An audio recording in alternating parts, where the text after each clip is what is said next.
In the last video, we captured stunning macro shots on film using the Mamiya C330. Today, I'll take you through the process of developing and scanning the film and turning those negatives into beautiful final images, with no need for a darkroom or huge copy stands.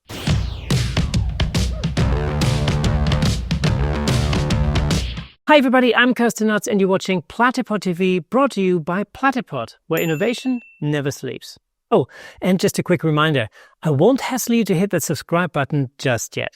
But if you like what you see, I might give you a little nudge later on. Cool? All right, let's do it. Developing film with the Imago lab box and DF96 Cinestill Monobath is ridiculously easy and efficient.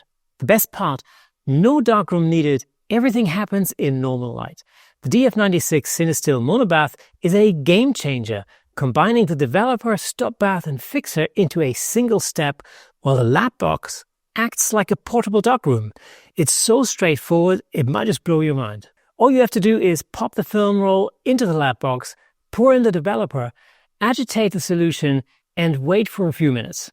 Boom! You've got negatives ready to go. If you want a full deep dive into this process, let me know and I'll happily make a dedicated video.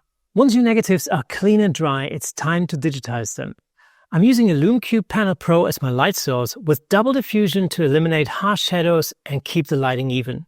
To block out any ambient light, I built a simple box out of black poster board to hold the LED light and film holder. It's a quick DIY fix that works perfectly. For my scanning rig, I set up a Platypod Extreme with 2 handles and a Platypod. This creates a super stable top-down camera rig that fits on any tabletop. I clamp it to the surface for extra security. For the camera, I'm using my Nikon Z6 II paired with a 105 macro lens. Once the background light is dialed in and the exposure is set, scanning the negatives is a breeze. You can fly through the entire roll in no time.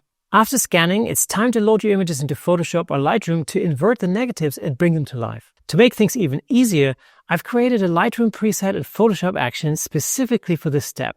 You'll find the download link in the description below. And that's it. Stunning results, a whole lot of fun, and the chance to shoot macro on film with a camera that's older than I am. What's not to love? And there you have it, folks. I hope this video gave you some ideas and inspired you to create macro photography at home.